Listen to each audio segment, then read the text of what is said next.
Tier idol tears, पहले इसका introduction देख लेते हैं, उसके बाद हम इसकी एक्सप्लेनेशन कर लेंगे।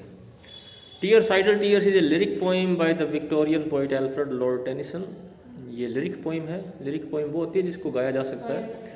It was originally embedded in his 1847 narrative poem the Princess. तो ये द प्रिंसेस एक नैरेटिव पोइम है बहुत बड़ी, जिसमें एक स्टोरी चलती है, उसको नैरेटिव पोइम कहते हैं।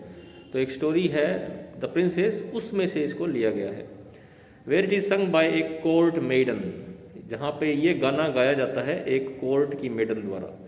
कोर्ट में जो रहने वाली औरतें होती हैं उनको कोर्ट मेडन कहते हैं। The poem is an emotionally intense meditation on the passing of time. तो पोइम की जो विषय वस्तु है वो है पासिंग ऑफ टाइम, किस तरह समय बीत जाता है, तो उसके ऊपर ये मेडिटेशन है एक, और बड़ा ही इमोशनल मेडिटेशन है। And the loss of friends and loved ones, और किस तरह से समय के साथ साथ हम अपने मित्रों को खो देते हैं, हम अपने प्रियजनों को खो देते हैं। The subject matter might be partly explained by the fact that Tennyson wrote the poem after a visit to the destitute Tintern Abbey near the grave of a dear friend. तो ये पोइम का एक और भी कारण है लिखने का, कि इस पोइम को लिखने से पहले टेनिसन टिंटर्न अबी गया था। टिंटर्न अबी एक घाटी है, डेस्टिट्यूट है वो। डेस्टिट्यूट का मतलब वहाँ आप कोई रहता नहीं है, सुनसान जगह है एक, टिंटर्न अबी खंडर है वहाँ पे। तो वहाँ उसके दोस्त की कब्र थी, वही जो आर्थर हेनरी हेलम, जिसकी याद में उसने एक कविता भी लिखी थी इन मेमोरियम। तो उसका वो डियर फ्रेंड था, तो वहाँ गया तो शायद वहाँ पर उसको कुछ ऐसे इमोशंस उमड़े होंगे जिसकी वजह से उसने ये पोइम रची हुई। इसमें यही दुख व्यक्त किया गया कि किस तरह से समय बीत जाता है, वापस नहीं आता है, किस तरह से वो दोस्त हमसे बिछुड़ जाते हैं जो कभी हमारे से बहुत प्यार करते हैं, सब समय की काल के गाल में समा जाते हैं। तो यही सारी इसमें फीलिंग्स हैं। In particular the speaker mourns over the days that are gone and will never return. तो ख़ास तौर पे स्पीकर इसमें मौर्न करता है, शोक मनाता है उन दिनों पर जो चले गए हैं, वापस नहीं आएंगे। ही ऑल्सो फील्स सोरो for those who have lived and died before his time, और उनके लिए भी वो दुख व्यक्त करता है जो लोग जिए और मर गए उसके समय से पहले, यानी उसके धरती पर आने से पहले भी जो लोग जा चुके हैं, मर चुके हैं, उनके प्रति भी सोरो व्यक्त करता है। By the time a reader gets to the end of the poem, it will be clear that the speaker is narrating the piece from beyond the grave. तो जब तक हम पॉइंट के एंड में पहुंचते हैं तो हमें पता लगता है कि ये जो स्पीकर है ये शायद ग्रेव से दूर होकर के इस पोइम को उसने रचा है, समाधि के पास नहीं था उस वक्त। In conclusion, tears idle tears brings attention to feeling intimately associated with aging such as regret, reminiscence and despair. तो इसमें ये भाव प्रमुखता से व्यक्त हुए हैं। रिग्रेट का, जो चीज़ हो जाती है उसके ऊपर पश्चाताप करते हैं, पछतावा रह जाता है वो। रेमिनिसेंस यानी यादें, और डिस्पेयर यानी निराशा। तो ये तीन चीज़ों का इसमें, तीन इमोशंस मुख्य रूप से उभर के सामने आए हैं। तो अब पोइम पे आ जाओ, आप पोइम पढ़ते हैं पहले। हैं एजिंग उम्र का बढ़ना, एज से एजिंग। हाँ, पोइम पे आ जाते हैं। From the Princess tears idle tears, तो ये प्रिंसेस से लिया गया है, टीयर्स आइडल टीयर्स। तो पहली लाइन, अब कौन सी लगाएंगे वो, reasoning. Tears idle tears I know not what they mean. तो वो कहते हैं जो आंसू हैं इनको आइडल बोला है। आइडल इसलिए बोला है, आइडल वैसे तो वो आदमी होता है जो कोई हरकत नहीं करता हो, वो आइडियल होता है। ये आइडल है। आइडियल और आइडल में फ़र्क है। आइडल का मतलब निष्क्रिय, हाँ, जो कोई काम नहीं करता हो उसको आइडल कहते हैं। लेकिन यहाँ पे टीयर्स को आइडल इसलिए बोला है क्योंकि उसको पता नहीं है कि ये आंखों में आंसू आ क्यों रहे हैं, मैं उसको मन ऐसा क्यों हो रहा है रोने जैसा, इसलिए उसने टीयर्स को आइडल टीयर्स कहा है। आई know not what they mean, मुझे नहीं पता कि उनका क्या मतलब है, वो क्यों आ रहे हैं मेरी आंखों में। Tears from the depth of some divine despair, ये जो आंसू हैं ये शायद कोई एक ऐसी निराशा है उसकी गहराई में से आ रहे हैं। और निराशा भी कैसी है, डिवाइन डिस्पेयर है कोई। डिवाइन का मतलब दैवीय है। हाँ, कोई एक बहुत ही रहस्यमयी कोई निराशा है जिसकी गहराई से शायद ये टीयर्स आ रहे हैं। ये टीयर्स दोनों लाइनें एक ही वर्ड से शुरू होती है ना, जिसको एनाफोरा कहते हैं। एनाफोरा, हाँ, जब 2 लाइनें या 3 लाइनें एक ही शब्द से शुरू हो रही हैं तो उसको लिटरेरी डिवाइस होती है anaphora. Rise in the heart and gather to the eyes. तो वो जो डिस्पेयर है वो उठती तो दिल में है, निराशा होती तो दिल में है, लेकिन व्यक्त किससे होती है? आइज से, वो आँखों में आ जाती है। फिर जो जब हमारे आँख में आंसू आते हैं तो आँखों को दर्द थोड़ी होता है, दर्द तो दिमाग में या दर्द तो दिल में होता है। जो आँखों से व्यक्त होता है, आँखों से आंसू आते हैं। तो उसके कहने का मतलब यही है कि दर्द तो कहीं हो रहा है, प्रकट कहीं से हो रहा है।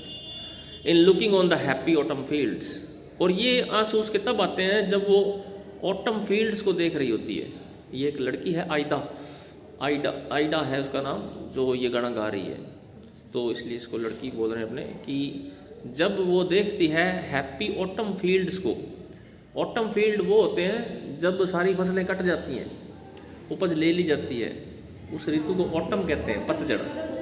हाँ, शरद ऋतु। वहाँ इंग्लैंड के अंदर ऑटम में हार्वेस्ट हो जाता है, मतलब सारी फसलें कट जाती हैं, खेत खाली हो जाते हैं। तो उसको हैप्पी ऑटम फील्ड बोला इसने, कि हैप्पी ऑटम फील्ड्स को देख करके मन में कुछ ऐसे पता नहीं भाव उबड़ते हैं निराशा के। सर फिर हैप्पी ऑटम क्यों बोला है? ये पैराडॉक्स है कि दुखी भी है और हैप्पी भी बोला है। तो जब 2 कॉन्ट्रारी चीज़ें आ जाती है ना, उसको पैराडॉक्स कहते हैं। तो ये पोएम है, ये फुल ऑफ पैराडॉक्स है। हैप्पी ऑटम फील्ड तो इसलिए बोला है ना, क्योंकि ऑटम की जो सीनरी होती है वो अच्छी होती है, क्योंकि उससे में आदमी का दिल खुश होता है कि इतनी उपज मिल गई है मुझे, तो वो एक फीलिंग सी आती है। लेकिन उसको हैप्पी ऑटम फील्ड देख करके कुछ और ही याद आ रहा होगा। सर इसके वो क्रिटिकल नोट्स में लिख सकते हैं? ये बाद में लिखे हुए हैं, सब मिल जाएंगे आपको, एक बार तो समझ ही लो इसको। तो हैप्पी ऑटम फील्ड को देख करके उसके मन में निराशा के भाव उमड़ते हैं। कोई याद आता होगा उसको पुरानी बातें, जिससे उसके ये कह रहा है ना, divine despair, from the depth of some divine despair. वो खुद ही कह रही है कि मेरे आंख में आंसू क्यों आ रहे हैं, मुझे समझ नहीं आ रहा, मैं क्यों इस तरह फील कर रही हूँ हैप्पी ऑटम फील्ड्स को देख कर भी। And thinking of the days that are no more. और मुझे अब यहाँ पे आके हमें पता लगता है कि उसको वो पुराने दिन याद आ रहे हैं जो अब नहीं रहे। तो खेतों के साथ या इनके साथ कोई ऐसी यादें जुड़ी हुई होंगी जो उनको याद आ रही हैं, या कई बार हम वैसे भी मेलंकलिक फील करने लग जाते हैं, हमारा मूड ऐसा होता है, पता नहीं हार्मोन भी कुछ ऐसे निकलते हैं शरीर से, तब ऐसे लगता है जैसे कुछ रोने का दिल करता है। कुछ भी देख के अच्छी चीज़ें देख के भी रोना आ जाता है कई बार। तो वैसे इसका जो मूड है वो इस तरीके का है। वो खुद ही यही कह रही है ना कि आइडल टीयर्स हैं ये, मुझे नहीं पता इनका मतलब क्या है, अब क्यों आ रहे हैं, या मेरी आंखों के आगे शायद कोई दैवीय निराशा है। ये डिवाइन डिस्पेयर है, ये भी तो पैराडॉक्स ही है। इसको ऑक्सीमोरोन कहते हैं। ऑक्सीमोरोन का मतलब होता है 2 अपोजिट चीज़ें एक साथ जोड़ देना, विरोधाभासी चीज़ें। जैसे मैंने आपको बताया ना, शरीफ बदमाश भी, उसको हम बदमाश भी बोल रहे हैं और शरीफ भी कह रहे हैं, तो शरीफ बदमाश है ना। झूठा सच, तो झूठा सच कैसे हो सकता है, ऐसा सच जो झूठ हो। तो ये 2 अपोजिट चीज़ें कई बार हम लगा देते हैं तो ऑक्सीमोरोन बन जाता है। ये भी डिवाइन डिस्पेयर ऑक्सीमोरोन ही तो है, क्योंकि डिवाइन चीज़ पॉजिटिव होती है हमेशा। दैवीय कोई भी चीज़ है ना, उसके गुण पॉजिटिव ही होते हैं, लेकिन यहाँ डिवाइन के आगे डिस्पेयर लगा दिया, तो वो झूठा सच वाली बात हो गई कि दैवीय निराशा। तो दैवीय निराशा नहीं होगी, निराशा तो अपने आप में नेगेटिव चीज़ है, तो वो तो मतलब नहीं, कैसे राक्षसी निराशा हो सकती है, तो दैवीय निराशा नहीं हो सकती। तो ये ऑक्सीमोरोन बन गया, डिवाइन डिस्पेयर। तो पहले पैरे में यही है कि वो टीयर्स का मतलब समझने की कोशिश कर रही है, और लास्ट में पता भी लग रहा है टीयर्स आने की वजह क्या है, the days that are no more. वो उन दिनों को याद करके दुखी हो रही है जो अब नहीं है, जो बीत गए हैं। Fresh as the first beam glittering on a sail that brings our friends up from the underworld. अब वो जो टीयर्स हैं वो बहुत ही फ्रेश लग रहे हैं उसको, और फ्रेश कैसे लग रहे हैं, ये सिमिली है, उदाहरण दिया उसने, as the first beam glittering on a sail, उस सूर्य की पहली किरण की तरह फ्रेश जो पड़ती है एक जहाज पे, एक सेल पर। सेल होता है एक जहाज, हाँ। ग्लिटरिंग मतलब चमकती हुई, बीम किरण। तो फर्स्ट बीम जो सूर्य की जो पहली किरण है, सूर्य सुबह सुबह, जो चमकती हुई जहाज के ऊपर पड़ती है, क्या? रेज हाँ किरण होती है। हाँ, बीम भी उसका किरण को synonym- बोलते हैं, सिनोनिम है उसको। तो ग्लिटरिंग ऑन ए सेल, तो वो उस पहली किरण की तरह फ्रेश है जो एक जहाज पे पड़ती है, जहाज जो समुद्र में तैर रहा है उस पे। और अब उस जहाज के बारे में बताया आगे, that brings our friends up from the underworld, जो वो जहाज जो हमारे मित्रों को लेके आता है अंडरवर्ल्ड की दुनिया से। समझे बात कुछ आप? तो वो कहाँ से अब लेके वो एक आए? इमेजिनेशन ये कर रही है हाँ, कि कोई एक जहाज है समुद्र के अंदर जो उसके मित्रों को लेकर वापस के लेके आएगा, उसके और उस आगे- जहाज के ऊपर जो सूर्य की पहली किरण पड़ती है तो मन आशा से भर जाता है। उस सूर्य की किरण के साथ ही वो जहाज दिखना शुरू हो जाता है ना, तो मन में ये आशा आती है कि शायद मेरे पुराने मित्र दोस्त जो है वो वापस आ जाएंगे। तो यहाँ एक पॉजिटिव फीलिंग है ये। तो ये एक एल्यूज़न भी है। एल्यूज़न वो होता है जो किसी और संदर्भ से, किसी और बुक से कोई कहानी का संदर्भ दिया जाता है। तो यहाँ पे एक सेल जो है ना, ये एक एल्यूज़न है, हमें इसका थोड़ा सा पता होना चाहिए ये किस जहाज की बात कर रही है। तो ग्रीक माइथोलॉजी में एक आदमी था ऑर्फियस, उसकी पत्नी मर जाती है, तो वो अपनी पत्नी को लेने के लिए एक देवता के पास जाता है, यूरिडाइस के पास, जहाँ यूरिडाइस वहाँ का यमराज मान लो आप, तो उसके पास जाता है। तो वो यूरिडाइस उसको कहता है कि मैं तुम्हारी पत्नी को भेज तो दूंगा लेकिन तुम्हें पीछे मुड़ के नहीं देखना है, ठीक है, एक तुम्हारी शर्त है ये। तो वो उसको ये शर्त दे करके कहता अगर तुम पीछे मुड़ के नहीं देखोगे तो तुम्हारी पत्नी तुम्हारे पास आ जाएगी। लेकिन उसके मन में फिर इतनी जिज्ञासा होती है कि वो रोक नहीं पाता अपने आप को और पीछे मुड़ के देख लेता है, तो फिर उसकी पत्नी उसको नहीं मिलती है। तो ये सेल उसने उसी संदर्भ में यूज़ किया है कहीं ना कहीं, कि किस तरह से जहाज के अंदर वो मित्र आ जाते हैं लेकिन पीछे मुड़ के नहीं देखना होता। तो यहाँ पे अपने उसकी मानसिकता ये बात है कि उसको मित्रों को, अपने फ्रेंड्स को वो कितना मिस कर रही है कि काश किसी तरीके से वो आ जाए। तो यहाँ पे तो पॉजिटिव बता दिया कि टीयर्स फ्रेश हैं, आगे वो बताती है कि टीयर्स सैड भी हैं। सैड कैसे हैं? Sad as the last which reddens over one that sinks with all we love below the verge. अब यहाँ अपोजिट बता दिया कि वही जहाज जब दूर जाता है आंखों से मेरे मित्रों को लेकर के और वर्ज के नीचे चला जाता है, वर्ज का मतलब एक किनारा होता है, क्षितिज होता है जहाँ, उसके बाद जहाज दिखना बंद हो जाता है, वो बहुत आगे चला जाता है ना। तो जहाज की एक लिमिट होती है जहाँ दूर तक, क्योंकि धरती गोल है, तो बहुत ज़्यादा आगे चली जाएगी तो फिर वो नीचे की होती जाएगी और ख़त्म हो जाएगा दिखना, तो उसको वर्ज बोला है, below the verge.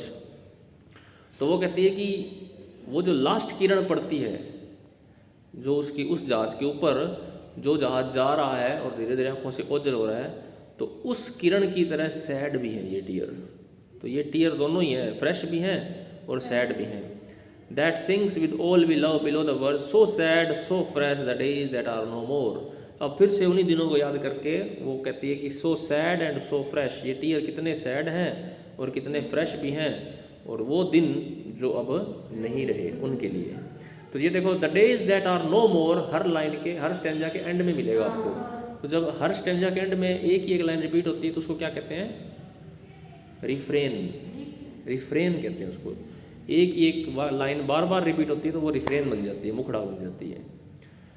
Sad and strange as in dark summer dawns the earliest pipe of half awakened birds to dying years.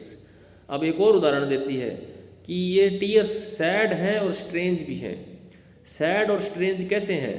जब डार्क समर डॉन में, जब गर्मियों की सुबह, डॉन का मतलब होता है पो फटना, यानी सूर्य की जब पहली किरण पड़ती है उसको डॉन कहते हैं। तो गर्मियों के अंदर जब गहरी गर्मियाँ होती हैं, डार्क समर होती है, उसकी जब डॉन होती है, तब कोई एक ऐसा आदमी जो मरने वाला होता है, इसमें लिखा ना to dying ears. Dying ears का मतलब है ऐसे व्यक्ति के कान जो मरने वाले हैं, यानी वो व्यक्ति जो मरने वाला है, डाइंग ईयर्स। तो एक ऐसा व्यक्ति जो मरने वाला होता है, और जब वो उन पक्षियों की आवाज़ सुनता है जो पक्षी अभी आधी नींदों में है, तो पक्षी जैसे ही, पक्षियों के बच्चे या पक्षी जैसे ही उठते हैं तो वो चहचहाते हैं, है ना। तो उनको अर्लीस्ट पाइप बोला है। पाइप का मतलब उनकी चहचहाहट, चर्पिंग।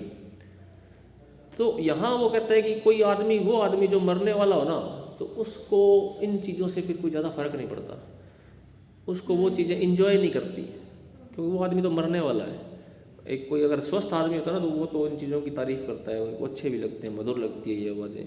तो वो ये कह रहे हैं कि ये जो सैड है, इस इतने सैड और स्ट्रेंज है ये टीयर्स, जैसे कि कोई वो आदमी जो मरने वाला हो और उन पक्षियों की आवाज़ सुन रहा हो जो अभी पौ फटते ही उठे हैं अपनी नींद से और चहचहा रहे हैं।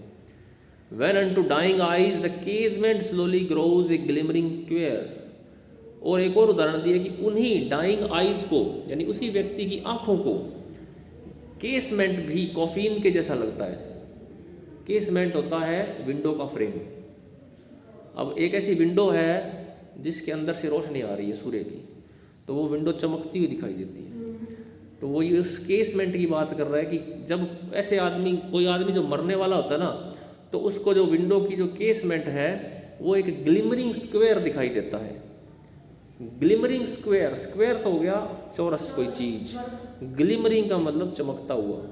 तो वो जो विंडो है उसको एक ग्लिमरिंग स्क्वायर की तरह दिखाई देती है, यानी वो विंडो उसको ताबूत की तरह दिखती है, क्योंकि उसका अंत अब निकट आ गया है।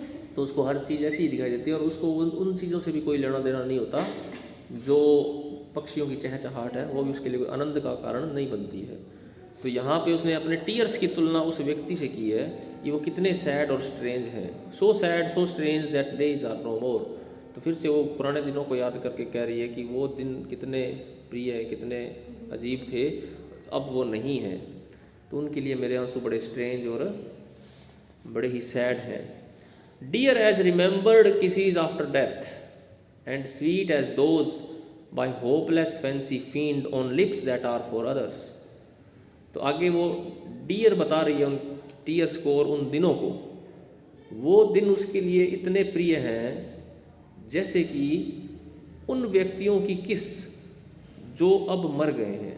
यानी बहुत सारे ऐसे लोग हैं जिनसे हम प्यार करते थे लेकिन जो अब चले गए, तो उन व्यक्तियों की जो किसी, जैसे हमारे माता पिता, हमारे दादा दादी जो भी हैं, उनकी किसीज जो हैं हमें कितनी अच्छी लगती हैं अब, क्योंकि हमें पता है कि अब तो वो इस दुनिया में नहीं है। तो वो उतनी ही प्यारे हैं वो दिन हमारे को। And sweet as those by hopeless fancy feigned on lips that are for others. और वो दिन इतने स्वीट भी हैं कि मान लो कोई व्यक्ति जिससे हम प्यार करते हैं वो हमें प्यार नहीं करता, वो किसी और का हो चुका है, लेकिन हम इमेजिन करते हैं कि वो हमें किस तरह से प्यार करता, लेकिन अब तो वो किसी और से प्यार कर रहा है। तो वो इमेजिनेशन कितनी स्वीट होती है कि काश ये मेरा होता, काश ये मुझे प्यार करता। तो ये जो होपलेस फैंसी फील्ड है ना, होपलेस का मतलब उसके प्रति होप बिल्कुल भी नहीं है कि वो मेरा हो जाएगा, वो किसी और का हो चुका है, लेकिन ये बस ये बात सिर्फ फैंसी में है। फैंसी का मतलब कल्पना में अंदर है ये। तो एक और उदाहरण ये दिया है, एक तो वो लोग जो हमें प्यार करते थे उनकी किसी, और एक वो व्यक्ति जिससे हम प्यार करते हैं लेकिन जो हमारा नहीं हो सका, फिर हम इमेजिन करते हैं कि हमारे से वो प्यार करता तो कैसे करता। तो उसी की तरह ये दिन भी मुझे याद आते हैं, इसी तरह ये दिन भी मुझे प्रिय हैं। Deep as first love and wild with all regret. और वो जो दिन है फर्स्ट लव की तरह डीप है, जैसे पहला प्यार होता है उसकी तरह डीप है, और वाइल्ड भी है। वाइल्ड का मतलब अनकंट्रोलेबल है, उसे कंट्रोल नहीं किया जा सकता है। O death in life the days that are no more. अब ये डेथ इन लाइफ है, ये भी अपने आप में ऑक्सीमोरन है, दो उलट पुलट चीज़ें कि मौत में ज़िंदगी या ज़िंदगी में मौत, तो ये तो इम्पॉसिबल चीज़ है ना। तो आगे इनको डेथ इन लाइफ कहती है कि जब वो दिन याद आते हैं तो उसकी जो हालत है वो डेथ इन लाइफ जैसी हो जाती है। The days that are no more, वो दिन जो अब नहीं रहे। तो छोटी सी पोइम है पर थोड़ी हार्ड है समझने में, और फुल ऑफ एल्यूजन और फुल ऑफ सिमिली, जो लिटरेरी डिवाइसेस से फुल है ये। सर एक दिन आप ये लिटरेरी एडवाइस करवाते ये साथ के साथ अपने कर ही रहे हैं ना, सर, ऐसे याद है भूल कैसे जाते हो। ये भी देखो याद नहीं रहते इनके। इसकी लिटरेरी डिवाइस पढ़ लेते हैं, निकालो जरा, ऊपर है। हाँ, ये Tear Idle Tears by Alfred Tennyson is full of poetic devices that make the poet's idea appealing to the readers। तो ये poetic devices से भरी हुई है। In the first line, Tear Idle Tears is an example of a personal metaphor। तो पहला जो idle tears है ये metaphor है, personal metaphor है। मेटाफर का मतलब होता है रूपक। जैसे किसी आदमी को हम सीधा शेर कह देते हैं कि वो आदमी तो शेर है, ऐसा कहने की बजाय कि शेर जैसा बहादुर है, तो यहाँ पे भी टीयर को आइडल टीयर्स बोला है। आइडल टीयर्स ऐसा नहीं बोला कि टीयर्स आइडल की तरह है, यानी निष्क्रिय है एकदम, इसके बजाय ये बोल दिया आइडल ही है टीयर्स। आइडल का मतलब उनका कोई रीज़न नहीं है, बिना रीज़न के आए हुए हैं। The first two lines of the first stanza begin with the same word. तो पहली दोनों लाइनें टीयर से शुरू होती हैं तो उसको एनाफोरा कहते हैं। In death of some divine despair Tennyson uses a metaphor of the sea. Depth of some divine despair, तो यहाँ सी के लिए ये यूज हुआ है क्योंकि गहराई तो सी की होती है, लेकिन यहाँ पे डिस्पेयर को बता दिया सीधा, गहराई डिस्पेयर की गहराई। हाँ, इसमें एलिट्रेशन भी है, depth of some divine despair, तो एलिट्रेशन भी अपने बोल सकते हैं। There is refrain in this lyric as the last phrase the days that are no more. तो ये the days that are no more ये चारों बार आता है, हर स्टेंजा के लास्ट में, तो इसको रिफ्रेन बोलते हैं। There is simile in the first line of the second stanza there is a biblical allusion use in the poem in the word underworld. तो ये अंडरवर्ल्ड शब्द यूज हुआ था ना, ये वही एल्यूजन है, किस तरह से वो आदमी अपनी पत्नी को लेने के लिए अंडरवर्ल्ड में जाके उसकी पत्नी को लेके आता है वो। The poet metaphorically uses the word reddens in the second stanza. Here the poet uses another literary device called personification. There is an alliteration in the phrase so sad and so strange. Alliteration तो कई जगह इसमें, so sad so strange. Personification मानवीकरण कर देना, ऐसी चीज़ों को मानवीय गुण दे देना, निर्जीव चीज़ों को। हाँ, in this poem the third stanza the poet uses metonymy in the word pipe. Metonymy होती है एक चीज़ के बदले दूसरी चीज़ का उदाहरण देना, जैसे कि अपने बोल देते हैं क्राउन, कि क्राउन आज दरबार में नहीं है, तो इसका मतलब राजा नहीं है, क्राउन के लिए राजा बोल दिया। तो इस तरह से एक चीज़ का दूसरी चीज़, जैसे डाइंग ईयर्स, डाइंग ईयर्स मृत व्यक्ति के लिए है, ईयर थोड़ी मर रहे हैं, आदमी मर रहा है, तो वो भी मेटोनमी है, एक चीज़ के लिए दूसरी चीज़ का इस्तेमाल कर देना। तो यहाँ पाइप पक्षियों की चहचहाहट के लिए यूज हुआ था, तो यहाँ मेटोनमी है। It refers to the twitter of bird. तो पाइप का मतलब है बर्ड्स की ट्विटर, ट्विटर यानी चहचहाहट। The glimmering square is a metonymy. Glimmering square भी एक मेटोनमी है, ताबूत के लिए ग्लिमरिंग स्क्वायर बोला है। In the last line the poet personifies death and uses as an apostrophe to invoke it to hear his lamentation. Last line में बोलता है ना, ओ डेथ इन लाइफ, कि जिंदगी में मौत। ओ जब भी आ जाता है ना किसी के पहले, इसका मतलब उसको संबोधित किया जा रहा है। संबोधित हम आदमियों को ही करते हैं, इंसानों को ही करते हैं, तो डेथ को भी वो इंसान मान के संबोधित कर रहा है, ओ डेथ, हे मृत्यु। तो वहाँ पे पर्सोनिफिकेशन हो गया इसका। Invokes to hear his lamentation, तो वो डेथ को कहता है कि उसकी विलाप को सुनो। ये आप सारे याद कर सकते हो, इसका जितना भी मैंने भेजा हुआ है ना, क्रिटिकल एप्रिसिएशन में ही आ जाता है ये, शुरू से लेके एंड तक। तो इतना इसके अंदर, इस पॉइंट के अंदर बहुत है। लिख सकते हैं, एक लिख सकते हैं और लिटरेरी डिवाइस लिख सकते हैं। हाँ, स्ट्रक्चर हो गया।